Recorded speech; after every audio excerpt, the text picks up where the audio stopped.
Olá, caros ouvintes, sejam bem-vindos a mais um Pocalítica e se regra geral é o casino que ganha sempre, esta semana só vocês vão ganhar.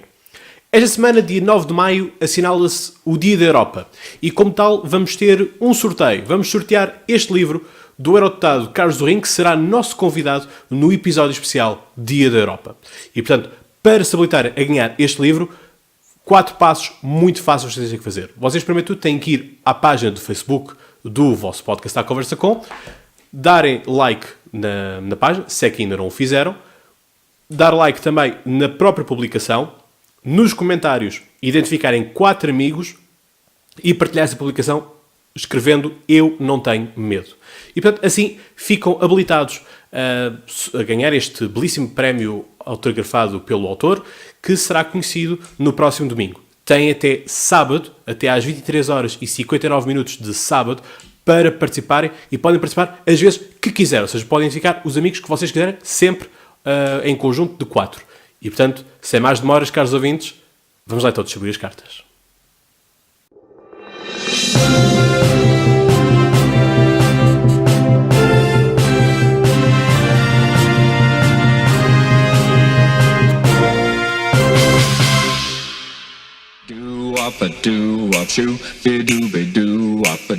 Após 60 anos, a ETA deixa de existir. E deixa de existir com um legado total de 853 mortes. Em comparação, o IRA tem um total de 3.500 vítimas mortais. Ora, o que há aqui a salientar são 2 posições que se levantam sobre o que é que levou ao fim da ETA. Por um lado, o chefe do governo espanhol, Mariano Rajoy, diz-nos que é uma vitória clara do sistema democrático e do Estado de Direito democrático. Todavia, temos depois, por outro lado, os familiares das vítimas que dizem que o Estado espanhol nada fez para contribuir para este desmantelamento. Salientar que a ETA já em 2011 tinha anunciado o seu fim de atividades militares. Todavia, agora há o cumprimento de desmantelamento das células, de não fazer atividades, não tomar posições políticas, nem de fazer pressão política. Portanto, há que salientar o fim desta organização terrorista. Todavia, não podemos deixar de estar alerta, porque não sabemos quem não poderá querer repegar neste legado e continuar a luta armada pelo País Basco. Todavia, há que salientar então o fim desta organização terrorista, mas deixa que eu vos diga e dar-vos o comentário sincero que não acredito todo que tenha sido, porventura, benefício ou a mão do governo espanhol tenha feito algo pelo desmantelamento. Eu acredito que foi um cansaço interno por parte da ETA, no sentido de todas as campanhas que eles faziam, enfim, deixaram de começar a ter impacto. A Catalunha começou a ganhar outras proporções a nível de preocupação do próprio Estado espanhol e, portanto, acredito que tenha sido um cansaço interno que levou ao desmantelamento desta organização. Obviamente que a polícia espanhola fez muitos desmantelamentos, inclusive aqui em Portugal, em Óbidos, a ETA tinha uma base com material militar e, portanto, há que ter isto em conta e esperar que não haja reincendimentos desta grande instituição, grande no sentido da dimensão que teve, dos atentados que fazia, que hoje cessam e, portanto, o mundo e a Europa está um pouco mais pacífica desta parte. Abre-se um novo capítulo nesta luta, nesta história entre Donald Trump e Stormy Daniels, a atriz pornográfica, em que a mesma terá supostamente recebido 110 mil euros ou 130 mil dólares para não dizer nada durante a campanha presidencial. Ela, a atriz pornográfica, contrapõe dizendo que Donald Trump não assinou o tal contrato de silêncio, não é? Por assim dizer, de sigilo, de confidencialidade, e portanto há esta lacuna. Depois, mais, há o facto de onde é que veio o dinheiro. Se foi o próprio Donald Trump, que pagou com o dinheiro da campanha, ou se o dinheiro veio de uma firma de advogados, do atual advogado Rudolph, e que depois terá sido reembolsado pelo Presidente dos Estados Unidos. Enfim, seria apenas mais um escândalo durante a campanha daquilo que já aconteceu. Obviamente todos nós lembramos do mais conhecido, que foi o Grab 'em by the Pussy, não é? E portanto há aqui outro tópico que é muito interessante, que é o facto de os americanos, na sua generalidade, não darem grande eco a este caso, no sentido de haverem grandes manifestações por aí. É mais um alvoroço que existe por parte dos meios do que propriamente a população no seu geral.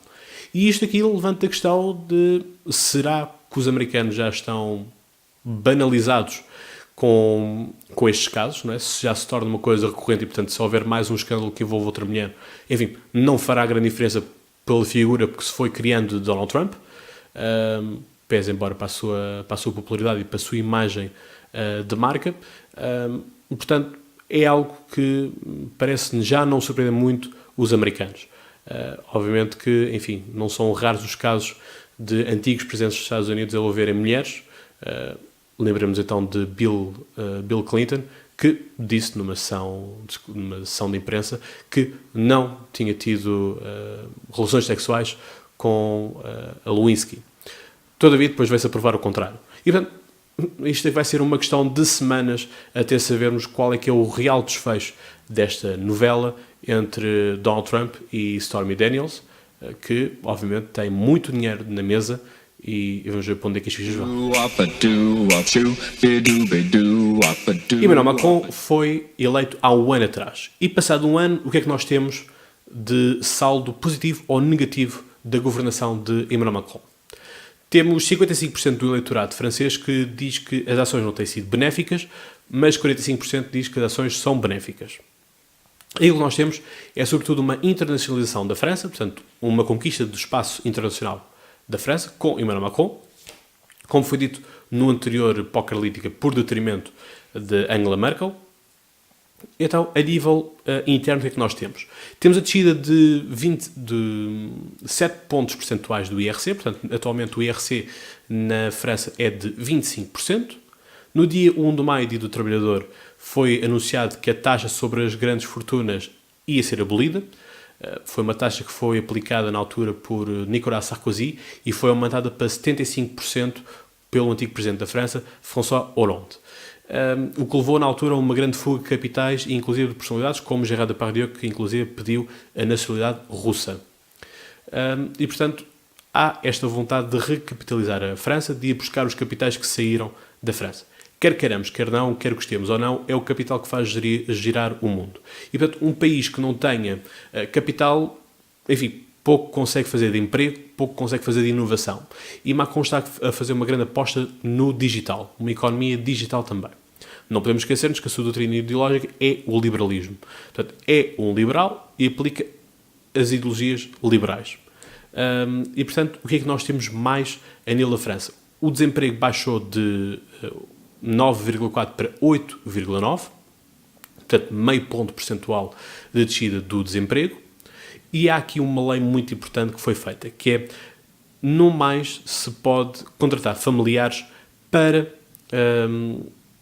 lugares políticos. Ou seja, foi algo que aconteceu com o François Fillon e que o afastou em total da corrida presidencial, era o facto da sua mulher estar empregada por ele. E, portanto, não mais se podem contratar familiares. Foi algo que deu muito aso na altura pelo Canard Enchaîné, que levou este tópico da mulher de François Fillon. A nível de alternativas continuam as mesmas, ou seja, é a extrema-esquerda, pelos seus grupos anarquistas têm feito oposição na rua, enfim, limitam-se a destruir as coisas, a incendiar carros, vitrines, lojas, enfim, não mais do que isso, portanto, não apresentam programas de solução. Portanto, quando se fala de oposição, deve-se dar as soluções, não se deve partir as coisas só porque sim. E depois temos Marine Le Pen, que ainda está a braços com o seu próprio partido, no sentido desta reformulação toda de nome, esta reformulação de identidade, que ainda não tem bem a casa arrumada. Portanto, vamos ter que esperar um pouco mais para perceber se há alguém que possa vir a disputar as eleições com Emmanuel Macron. Enfim, nós sabemos que o poder seca e agrega, e, portanto, tem sido uma grande política por parte de Macron a nível da sua continuidade do poder, da forma como tem gerido as suas políticas. E, portanto, há um maior sentimento de confiança por parte dos franceses a nível dos negócios, dos mercados. Portanto, a economia está a desenvolver-se muito mais, se calhar não tão rápido quanto Macron quer, porque Macron tem sido descrito como alguém que não para, é um imperativo e que está sempre de um lado para o outro. Não esquecer agora que ele tem feito muitas parcerias com a China e com a Índia. De resto, ele está a desenvolver um eixo entre Paris, Nova Delhi e Canberra, e que a nível interno, voltando, está a querer fazer uma grande reforma junto da SNCF, nomeadamente liberalizar o mercado dos caminhos de ferro. Portanto, é algo que os maquinistas da SNCF têm feito as greves, e, portanto, não querem tal, porque têm um monopólio da rede de caminhos de ferro na França. E, portanto, sendo ele liberal, percebe-se que ele quer liberalizar, obviamente, o mercado e que a concorrência regule o mercado. Portanto, os mercados regulam-se a si próprios e é isso que Macron acredita, é isso que Macron está a fazer. Portanto, vamos continuando a acompanhar todas as políticas de Macron. Macron será alguém que nos fará muita companhia aqui no Pocralítica e, portanto, enfim, tal como foi dito no episódio referente a Donald Trump, um ano ainda não é muito para analisarmos o que quer que seja, mas, obviamente, que já é um bom balanço para sabermos o que é que vão ser os destinos da França daqui em diante.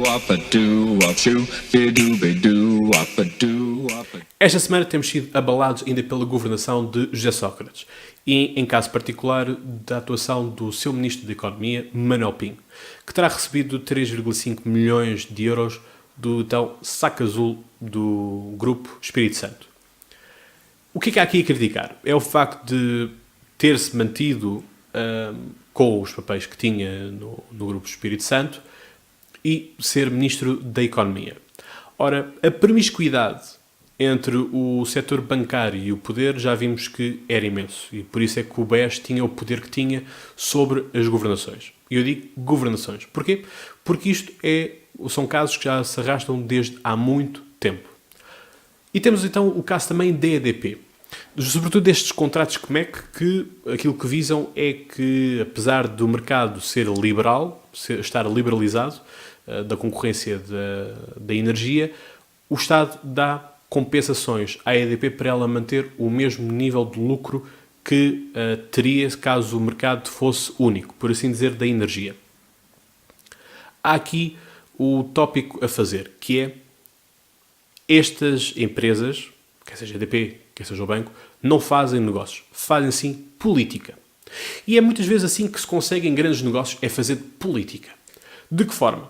Bom, se nós vamos analisar os chairman da EDP, por exemplo, todos eles são antigos ministros, quer seja da esquerda, quer sejam da direita, recuando inclusive ao tempo de Cavaco Silva enquanto primeiro-ministro, por exemplo.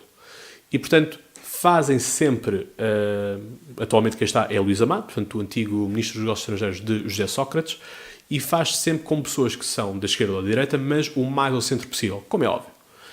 E o que se faz são lobbying. São lobbyings que se vão fazendo para que o status quo se mantenha.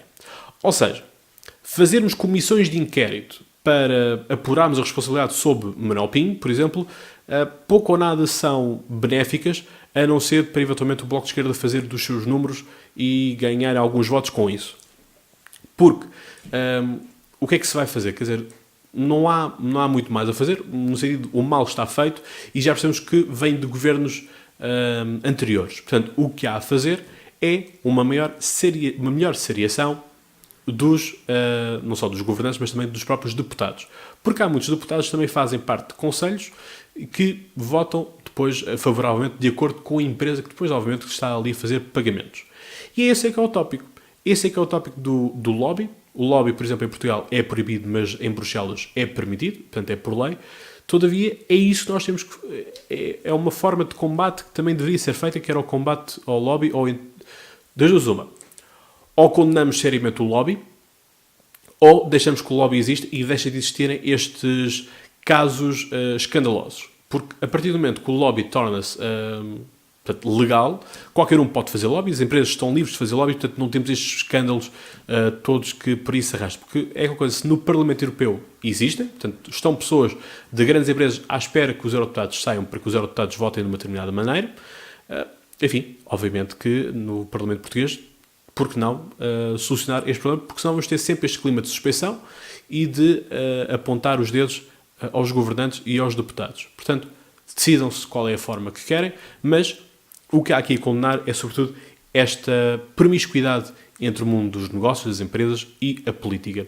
Todavia, isto é apenas algo que as grandes empresas fazem porque não há grande punidade quanto a isso. Portanto, só quando forem punidos é que nós então poderemos continuar a fazer algo como deve ser, porque aquilo que nós temos aqui de Manuel Pinho, obviamente que é censurável, o facto de ele ter continuado a desempenhar as funções quando vai para o governo e, regra geral, deve-se abandonar todos os cargos que se tem para desempenhar em pleno mandato o cargo de ministro, do que quer que seja, ou secretário de Estado.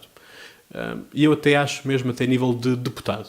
Porque, enfim, nós sabemos quais são os complôs, por exemplo, também dos próprios escritórios de advogados que acontecem no Parlamento. E se nós formos a ver o tecido parlamentar que nós temos, ou seja, quem são os deputados, a maioria deles são juristas, pertencem aos grandes grupos de associações, de sociedades de advogados que, obviamente, fazem os diplomas que querem e da forma que querem, para benefício próprio também. E, portanto, lá está. É isto que é preciso fazer, é ser mais rigoroso com os políticos para que este tipo de casos não aconteçam e não nos envergonhem, como já vamos ver daqui a pouco. José Sócrates saiu do Partido Socialista e saiu após 42 horas de bombardeamento pelos seus antigos camaradas. E há aqui um ponto a fazer, que é, após 3 anos e meio, só agora, é que o Partido Socialista toma uma decisão em relação a José Sócrates. Isto é um pouco grave para quem, na altura, recebeu mensagens de António Costa a dizer que o que era da justiça era da justiça, o que era da política era da política. E, portanto, toda esta questão que agora se levanta, das vergonhas, dos maus-estares que se encontram, enfim, é curioso de ver quem são também os protagonistas. Muitos deles faziam parte do, então, grupo restrito de Sócrates, que quer a Correio da Manhã, quer a SIC, nos foram dizendo durante as últimas semanas. E é curioso vermos, então, os antigos amigos e grandes companheiros de política de José Sócrates agora virarem-lhe as costas. E isto é triste. É triste quando se é bom para umas coisas, mas depois, enfim, esquecemos quem é que nos ajudou e quem esteve sempre por lá. E isto, começando por Carlos César, que quanto a mim perdeu qualquer credibilidade política, no sentido de quem é ele para falar de o que é lícito ou ilícito, o que é vergonhoso ou não é vergonhoso, quando ele ainda tem este caso para explicar referente às viagens e aos subsídios que recebe. Enfim, se ele usou isto para se limpar e para tentar fazer esquecer da opinião pública portuguesa este escândalo, isto é um escândalo que vai voltar vezes sem conta e que tem-se vindo agora a desenrolar também por investigações da RTP, que tem vindo a demonstrar também alguns deputados da esquerda e da direita que recebem quilómetros que não deviam de receber, porque moram aqui em Lisboa e, portanto, há que ter muito cuidado quanto a isso. Depois temos a própria Ana Catarina Mendes também a falar da vergonha e tudo isso. Eu queria aqui fazer um paralelo com um caso que também abolou na altura o Partido Socialista e qual foi a diferença na altura para hoje. Todos nós nos recordamos de Paulo Pedroso, que por acaso é marido de Ana Catarina Mendes, secretária-geral adjunta do Partido Socialista, que foi detido no Parlamento por causa do caso Casa Pia. E todos nós lembramos da euforia de Ferro Rodrigues, que disse que nem que ele tivesse que ir buscar Paulo Pedroso à prisão, enfim, não iriam desistir do seu camarada, que era, à data, o ministro mais jovem de qualquer governo, portanto, do governo de António Guterres, e que perfilava-se já para ser o sucessor natural enquanto secretário-geral do Partido Socialista. Atualmente está no Banco Mundial com assento garantido. E há aqui este tópico que é esta direção. Não podemos esquecer-nos que António Costa e José Sócrates nunca se deram bem. No sentido têm uma luta geracional, portanto são da mesma geração e portanto disputaram internamente. Enfim, ver que um apoiou António Guterres e outro apoiou Jorge Sampaio, e, portanto, são lutas que se vêm desde aí, portanto, lutas internas do Partido Socialista. Todavia, não podemos esquecer-nos do facto de António Costa ter sido o número 2 também do governo de José Sócrates. E, portanto, se há vergonha nos anos de governação de José Sócrates, também há vergonha própria. Porque, enfim, nós não podemos estar com alguém e bater palmas só porque sim, porque nos dá jeito ter um emprego, por exemplo, de ser ministro ou ser secretário de Estado, e depois, quando já o adquirimos e quando já não o somos, ou estamos um patamar acima, esquecemos quem nos deu a mão. E há aqui uma coisa que é importante fazer referência, que é aquilo que o José Sócrates escreveu para o Jornal de Notícias, que é, fizeram um julgamento próprio. Portanto, tanto apregoavam que da justiça o que é da justiça, da política o que é da política, e internamente fez já um julgamento político e levou então ao afastamento então, de José Sócrates pelo seu próprio pé. Mas, enfim, como disse, bombardeado durante 42 horas. Mas agora é que as coisas vão começar a aquecer. No sentido do quê? Agora José Sócrates é um homem livre, no sentido de não tem o partido, porque há sempre este cuidado de quem é filiado nos partidos, de que não pode bater muito no seu partido sobre pena de um processo disciplinar, ou quer que seja. Apesar dos estatutos salvaguardarem que os militantes podem ter as suas liberdades de opinião. Agora, há aqui uma coisa interessante, que é José Sócrates conhece-los a todos. E José Sócrates é um homem extremamente inteligente. Portanto, a partir de agora, não me espantará nada que escutas de outros ou ideias que possam ser lançadas sobre essas mesmas pessoas que agora lhes viraram as costas a Sócrates, venham a aparecer. Porque José Sócrates é alguém, um animal feroz, como nós conhecemos, não é? Mas também alguém vingativo. E, portanto, ele agora está livre para partir a loiça toda que quiser e contra quem quiser. E isso não há ninguém que o possa parar, porque ninguém pode parar um homem livre. Porque agora já não está acorrentado, por assim dizer, e, portanto, enfim, libertaram uma fera que se calhar não era boa de se libertar. Há aqui um acobardamento também, por parte do Partido Socialista, não só a nível do Congresso interno que vão ter agora em maio, como também das próprias eleições. Eu não sei, por exemplo, até que ponto esta forma de estar da direção do Partido Socialista não irá beneficiar algum eleitorado de Daniel Adrião, portanto, o outro candidato a secretário-geral contra António Costa, que têm sido aqueles que mais falam nas redes sociais a propósito de Sócrates e que não se devia ter abandonado Sócrates e tudo isso.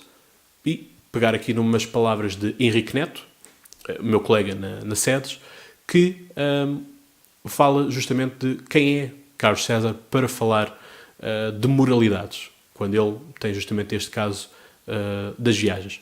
Portanto, eu sou muito partidário da ideia de que nenhum soldado fica para trás e, portanto, há a ideia de camaradagem até ao fim. Porque não podemos ter dois pesos, duas medidas, dependendo das direções que existem.